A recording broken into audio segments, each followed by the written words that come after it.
Hello, and thank you for taking time to listen to the competitive landscape presentation for Imaginarium Child Development Company, where we want children to imagine, explore, discover, and create. Imaginarium's mission is to create new, better ideas, educational practices, curriculum, and concepts, and our mantra is simply to do work that matters. We are an educational development company with an emphasis on creativity and learning through play. We partner with parents to present a world of opportunity to our children. Imaginarium specializes in education research, child care, elementary through high school charters, and is in the process of developing a copyrighted proprietary curriculum called the Trilogic Curriculum. As our name suggests, Imaginarium Child Development Company believes in developing the whole child, socially, emotionally, physically, cognitively, and academically. And this begins with a whole lot of imagination. The company was founded on the principles of big curriculum. Since Imaginarium refers to a place or state of mind where imagining takes place, instead of focusing on the finite details of the answer, we focus on the serendipitous exploration in the thought. We believe that children should learn in a way that makes sense to them, a way that is fun and lets them explore their natural curiosities and find answers to the things that interest them.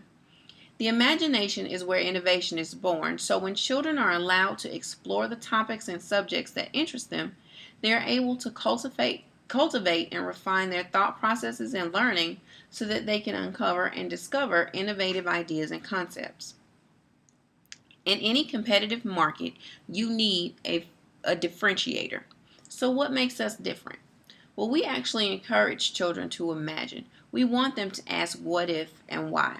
We encourage children to explore what's possible outside of a yes or no answer. Then what? We want them to investigate. We want them to investigate with the end result or the end goal of discovery. We want them to take those new discoveries and create. What does it look like? What can it do? How will it help? We want them to engage in creative work, not just the mundane rote memorization of facts, dates, and theories. We want them to experience the lessons that we're teaching them. The time has not been better ever in history for Imaginarium. The dropout rate is dropping, but it's still too high. The dropout rate is currently at 22% nationally and 33% in Georgia. What that means is that of the ninth grade class or the ninth grade students that enroll in high school, only 66%, 2/3 of them, are making it all the way out through graduation. Unemployment is still high. Neither of these is acceptable. And what makes these even less acceptable is the fact that of the people that are employed, many of them are not employed in fields that relate to the degrees that they have. And only 27% of recent college graduates are actually blessed with jobs related to their majors. 66% of employers don't even feel like college graduates are ready to enter the workforce, which probably has a lot to do with the fact that it's only 27% of them that have jobs related to their major. 43% of managers say that spelling and grammatical errors lead to automatic disqualifications for resumes. Again, totally not acceptable. That means that as educators in an education system, we're missing it. Something is not sticking. Something is not being retained at a very basic level, and that is not acceptable. My background is very well immersed in child care and education. My first job was at a child care center where I was an infant and toddler teacher, and I grew from that position to eventually become the center director basically for the center. I am an educator at heart, and it shows through my interactions with my own children and my involvement with other children through volunteer activities because somehow I always end up with the children. I'm a mom of 5, ages 1, 3, 4, 6, and 12, and also come from a long line, generations of educators. Right now, there are currently 13 licensed educators in my family, and they specialize in practice in areas including special education, regular education, educational leadership, curriculum development, and mentorships. I have what I call the teacher gene, but I've never been one to follow the traditional route to do pretty much anything. I've always forged my own path, and my journey into education, where I've always wanted to be, is no different. The problem for me was that I never wanted to be a part of a system that I had no faith in. Our current education system is pitiful at best. We continue to educate children as if they're going to work in factories, factories that no longer exist. Although the tools exist, we're not allowing them access to the tools that they need. Classic examples: technology in the classroom is very limited to the few computers that are actually in the rooms. E-readers, e-books, and smartphones are essentially banned from school systems. Not only are we not giving them the tools, we're educating them in a manner that's not consistent with today's workforce needs. We need innovation, creativity, technological know-how. We are taking all of these things from our children by enforcing right and wrong answers, not listening to or understanding the world in which they live, banning electronic devices, which they're pretty much dependent upon and are awesome tools for learning, and forcing children to conform to a subpar set of educational standards. This became so real to me when my aunt, who is a 40-year veteran of the Atlanta Public Schools, said to me that educators are some of the dumbest people in the world. She went on to explain that she meant the educators know how children develop. They know how they learn. They know how they react to certain situations. But they still create these laws and policies and rules that go completely against everything that they know. And they expect these enforcements to have stellar results, which is clearly not the case. This was a very powerful moment for me in Imaginarium's development, and certainly part of the catalytic moment for it to be born. She has and always will be a very dominant force in my life, and I was very ecstatic when she agreed to come on board with me with Imaginarium. She worked in the school system for over 40 years in positions ranging from classroom teacher to school principal to district curriculum coordinator, and her input into our charter schools and the Trilogic curriculum will be priceless. My sister, who is also a licensed educator, is currently a special education assessment specialist. She assesses children's behaviors and learning patterns and designs individualized learning plans for these children. She's a very valuable piece of the Imaginarium puzzle. She's dedicated herself to understanding the correlation between learning patterns and retention. She will be lending her expertise to the Trilogic curriculum and to the program formation for both the charter schools and the child care centers. My other sister, Janera, is an ESL teacher. She understands migrant and immigrant populations and the issues they face with education. She has taught ESL for about 10 years and is the cluster leader for her schools and its feeder schools in Florida. Dr. Charles Hawk is a former principal, curriculum designer, and is currently an educational consultant and new principal mentor for Atlanta Public Schools. He has worked with Atlanta Public Schools for over 50 years, and he understands the current state of education and what it will take to fix it. He's very well respected in the community and a leader with connections in multiple school districts and at the state level. Another key component or a key person in my network is a long-term friend, Faith Carter, who will be coming on as the administrative coordinator. By no means is this a low-level position because Faith is currently a business analyst for Yellow Pages, and her business knowledge, and expertise will be brought to the table to transform because of its transformative qualities. She was with YP through their transition out from under AT&T into a standalone company, so she understands what it takes to make those transitions and some of the issues that are faced and may come up with that. Rounding out our core team is my cousin Candace, who is a 20-year veteran of grant writing. She has written grants for large nonprofits, small businesses, and other entities, and is lending her expertise to make sure that our grants are solid, viable, and complete. She completely understands the grant making and writing process, and that's where her strong suit is. So she's agreed to help us out in that regard. In light of that and the expertise that we have on the team, It's projected that over 75% of our revenue will actually come from grants. This is because grant writing, especially at the federal level, gives us a much larger audience and platform and lends an immense amount of credibility to the company. Other revenue streams will include child care and after school tuition payments, charter school funds from the school districts, curriculum sales, Head Start funds, and eventually we may consider franchising. What we want to avoid, though, is investor capital and loans. These may be necessary, and if they should become essential, there are plans in place for them, but we do want to avoid them if at all possible.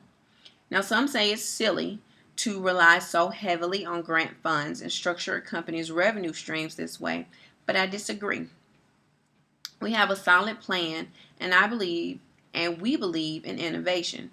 In order to go where others have not gone, you can't be afraid to take the path less traveled. We can't teach and promote innovation and not live by it. In the end, Imaginarium needs a different story to tell than the one that's been told so many times. We need a new story to say we imagined, we explored, we discovered, and then we created Imaginarium. Creating Imaginarium does not come with trade-offs, but the trade-offs for me are just fine. I'm very comfortable with being uncomfortable. I know that in the midst of this discomfort, I'm producing something magical. It's like giving birth. Labor pains hurt. They hurt a lot. Believe me, I know. But the end result is a beautiful baby who grows up to be a wonderful child. I am uncomfortable right now, in all honesty. I'm a wife, a mother of 5, a full-time employee, a student. I volunteer with 2 organizations and still have to make time for family events and outings with friends and other family. I also am uncomfortable because I have to send my children into an educational system that does not serve them as well as it should every single day. So I am comfortable with my discomfort, but the education piece is a thorn in my foot, so I need to take the tack out to stop the pain. The first trade-off is definitely security. I am leaving a stable, secure industry in internet marketing for one is not very well known, nor is it well developed. We know that it's growing, but we're not sure at what pace. The next trade-off is my salary and my benefits, what I call my insulation. I make a comfortable $65,000 a year salary with full benefits, 401k, 35 must-take PTO days per year, and I work remotely from home. The trade-off is losing the benefits, but I get to keep my salary. I can pay myself $65,000 a year, but the feasibility of offering benefits right away is not high. Another trade-off that I'm more than happy to make is not having to be tied to a clock for 9 consecutive hours a day. With Imaginarium, I'll have a little more control over my schedule and I can allow for some spontaneity. I'll be trading a job for a purpose. I was put here to educate. SEO and internet marketing are jobs. Education, relevant, coherent education for our children is a need. It's not a want. It's not something somebody says, hey, you know what, I have the money, I'll pay for that. It's something that's necessary not only for my children, but all of our children and for our country to continue to maintain its pace in the competitive and global marketplaces. Finally, instead of catering to people's wants, I'll be fulfilling a need. Outsourced marketing services are wants. Relevant individualized education, that's a need. So as it stands right now, we are transitioning out of the planning phase of operations. We have a solid framework for every division and are really focusing on the details at this point. Should we have a library, cafe, and a lounge, or just a cafe and a lounge? What do we call the teachers? Are they mentors or advisors? How are those different? We're also organizing our team members and redefining roles. Some of us have titles that indicate certain functions, but someone else on the team performs that function better. We are delegating tasks based on strengths, not job descriptions, and we have a few more rounds of grant applications that are going out. Our Head Start and Early Head Start grants are due the end of October, so we're working on those now. We're also learning more about some of the processes involved with Head Start and the charter startup. The Head Start grant locations are all outside of the metro Atlanta area, so we have to figure out logistics behind the visits and oversight and things like that, making the trips out to the center. We also have to get a better grasp on the charter school process as a whole. We know what we want to do. We have the program solid enough, the program framework in place so that we know what the program will look like. Now we just have to learn how to navigate the application process. So, what's next for us? Well, of course, we have to secure these grant funds. Our Head Start and Early Head Start grants are due in to the Administration for Children and Families in a little over a month, and at least 2 of them should come to fruition within the next 4 to 6 months. So the Institute of Education Sciences grants will be decided upon within 6 to 9 months, and we're currently planning to write a National Science Foundation grant for STEM, Science, Technology, Engineering, and Math Academy for the charter schools. We'll also write a proposal to the state of Georgia, which one of the STEM academies will actually be the first STEM academy in Georgia, or the first STEM charter in Georgia. So that's really exciting. We also have to begin planning for Head Start operations. There are some logistical and strategic decisions that need to be made so that if the need arises, we can act quicker than we initially anticipated. Our first research paper related to the state of creativity in school will need to begin by the beginning of 2014. Another step of our team is selecting board members. We're looking throughout our community and reaching out to business owners, researchers, parents, teachers, and other education personnel to find and select the best candidates for our board. Finally, we have to decide on which districts we will place our charter schools. This is the last step right now for a few reasons. First, because the charter schools will be the last piece because the application process is so long. Second, because the deadlines for the 2015-2016 school year aren't until May 2014. So, according to our timeline, we're on schedule with the task, and we're very excited about what we've put in place thus far. Competitively, I am sure we are above par. Other organizations in Georgia, KIP in particular, are meeting the grade mostly, but there is still room for growth, especially in early childhood. We have a great product, a great team, and lots of experience. We believe that we can and will make a solid impact on education and turn it into what it needs to be: relevant, exciting, and useful. We will move education from conformity, creativity, and transform it to education relevant to our children. No longer will we educate our parents' past, but this education is for our children's future. The world is but a canvas to the imagination. We are Imaginarium. Welcome to our world. As far as the entrepreneurial questionnaire, I scored a 35, which is not surprising to me at all. There were a couple of ambiguous statements that they wanted either yes or no answers on, and my answer for a lot of those was it depends. So I chose the middle road. I think a lot of times that was B. So that was the reason for that, and I understand that, but I have to be able to get a full set of facts before I can make a firm decision on things. I need to know, and sometimes my gut says, you know what, go this way, and I will. But a lot of times I need more information. So thank you so much for taking the time to listen to this presentation.